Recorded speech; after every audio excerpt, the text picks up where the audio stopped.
Beneath the shadow of a village long forgotten, there lies a graveyard ancient and mysterious, wrapped in whispers and tales too chilling to utter. Marked by tombstones battered by time, they stand guard over secrets sunk deep beneath the soil. Within the quietude of this hallowed ground, a saga woven from obsession, madness, and the fragile line that divides the realm of the living from that of the dead.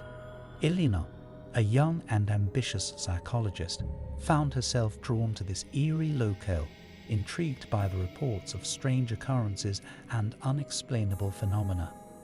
Her curiosity, bordering on obsession, led her to undertake a study of the cemetery's effect on the human psyche. Armed with nothing but her journal, a flashlight, and a skeptical mind, she ventured into the heart of darkness. As the sun dipped below the horizon, casting long shadows across the graves, Elena began to feel the weight of the silence pressing down upon her. The air grew colder, thicker, as if the night itself was alive, watching, waiting. She shook off the feeling of unease, reminding herself of the scientific nature of her visit. Yet, as she wandered among the tombstones, recording her observations, a creeping sense of dread began to take hold. The first incident occurred as she stood before an ancient oak, under which lay the grave of a woman accused of witchcraft centuries ago. Elena felt a chill run down her spine as her flashlight flickered and died, plunging her into darkness. A whisper, soft and sinister, seemed to caress her ear, speaking her name. She spun around, heart racing, but there was nothing there, only the oppressive darkness and the whispering wind. Days turned into nights as Elena's visits became more frequent, her journal filling with accounts of shadows that moved of their own accord, cold spots in the air, and the persistent feeling of being watched. Rational explanations eluded her, and the boundaries of her reality began to blur. She became consumed by the cemetery, its mysteries infiltrating her dreams, distorting her thoughts. The climax of her descent came one stormy night when, driven by a force she could not understand, Elena dug into the grave of the accused witch. Her hands, guided by madness, unearthed a locket containing a portrait of a woman whose eyes bore into the soul. As she gazed upon the face, the wind howled in fury, and the ground beneath her trembled.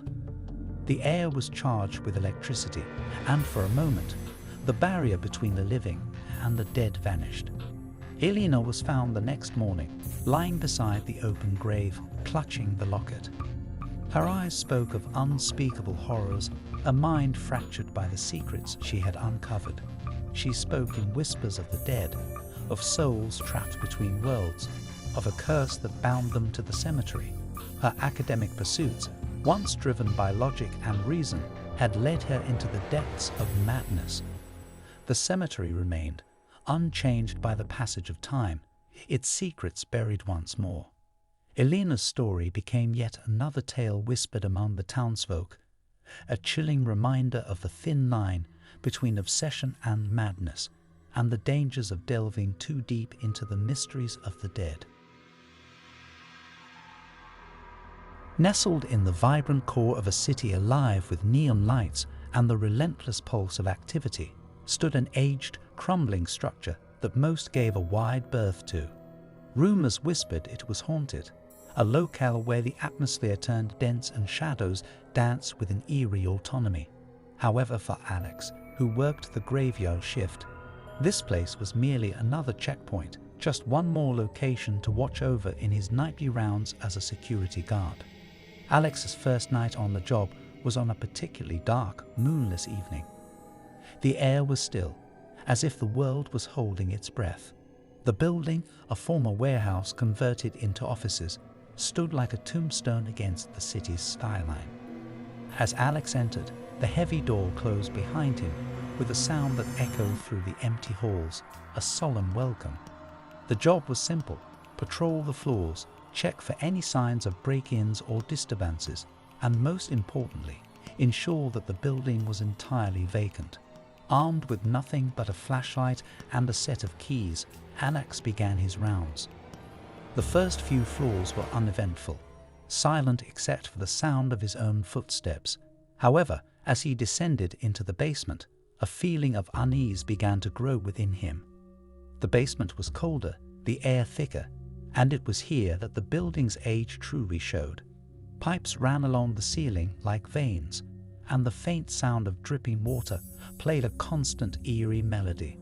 Suddenly, the flashlight flickered and went out, plunging Alex into darkness. Heart racing, he fumbled for spare batteries, but before he could find them, the sound of footsteps echoed in the darkness. They were slow, deliberate, coming from the far end of the basement. Panicked, Alex called out, "Who's there?" but received no answer. The footsteps continued, getting closer. In a moment of desperation, Alex managed to get the flashlight working again, its beam cutting through the darkness. But there was nothing there. The footsteps had stopped, and the basement was empty.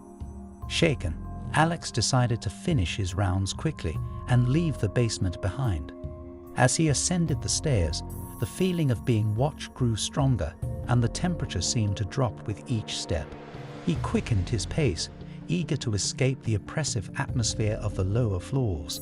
When he reached the ground floor, Alex was met with a sight that stopped him dead in his tracks. The lobby, which he had passed through not an hour before, was now filled with old, decaying furniture, cobwebs stretching from corner to corner. It was as if the building had aged decades in the span of minutes. And there, sitting in an old chair near the entrance, was a figure. It was a woman, dressed in the garb of a bygone era, her eyes empty sockets that seemed to stare right through him. Alex wanted to run to scream, but he was frozen in place. The woman's lips moved, but no sound came out, a silent message that Alex could not understand. Then, as suddenly as she appeared, the figure vanished, and the lobby returned to its modern deserted state. The oppressive feeling lifted, leaving Alex gasping for air, his heart pounding in his chest. He didn't wait to finish his shift. Leaving the building behind, Alex vowed never to return, his mind reeling with the night's events. The old building stood silent once more, its secrets hidden in the shadows, waiting for the next night shift worker to walk its halls. In the quaint town of Willow's End, nestled between ancient, whispering forests and the undulating hills of the countryside, lived Edward, a man of science and logic. His belief in the tangible and explainable was unshakable, until one foggy evening in late October, returning from a scientific conference, Edward's drive through the forest became a journey into the unknown as a mysterious figure appeared by the roadside, staring intensely at him from within the swirling mists. Shaken, Edward rushed home, only to be greeted by a series of unsettling events. Objects moved of their own accord, and fleeting shadows darted just beyond his field of vision.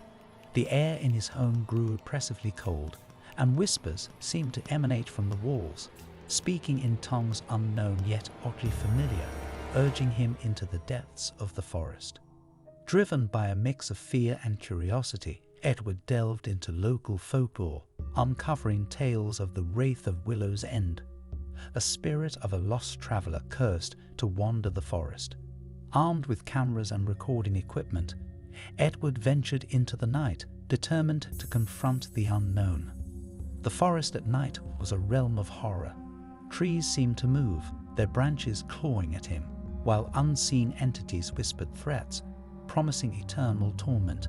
The fog became a living entity, suffocating, disorienting, leading him further from the path. Shadows danced at the edge of his vision, and the ground beneath his feet seemed to pulse with a malevolent life of its own. Edward's encounter with the figure was more terrifying than he could have imagined. The wraith, its form barely human, its eyes hollow pits of despair, emitted a chilling scream that pierced the night. It spoke of a curse, a punishment for trespassers who dared to uncover the secrets of Willow's End. The air around it was freezing, and Edward could see his breath forming icy patterns in the air as the temperature plummeted.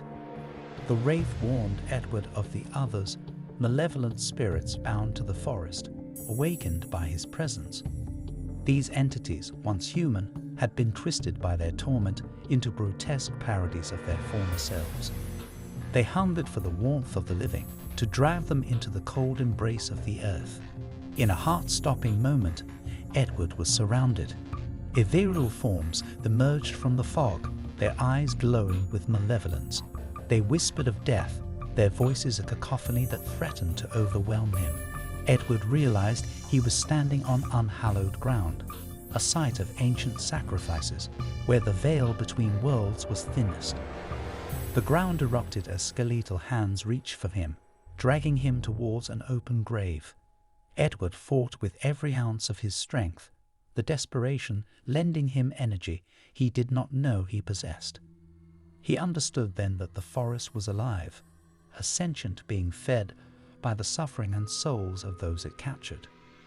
With a Herculean effort, Edward broke free, running blindly through the forest, the wraith and its minions close behind. The night was alive with the sounds of his pursuers, the howling of the wind and the beating of his own heart. Every shadow held terror, every noise a threat.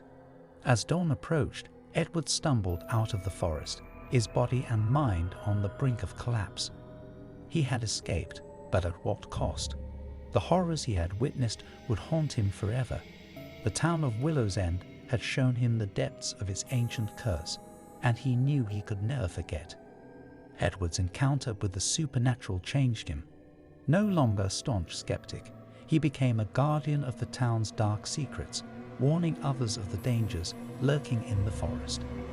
His home became a haven for those seeking to understand the paranormal, and Edward dedicated himself to studying the veil between worlds, forever marked by the night when horror became his reality. As we conclude these chilling tales of obsession and madness, may you remain captivated by the darkness within. Remember, curiosity can lead down treacherous paths. Like, share, and subscribe to ensure you never miss our next descent into the abyss. Until then, tread cautiously.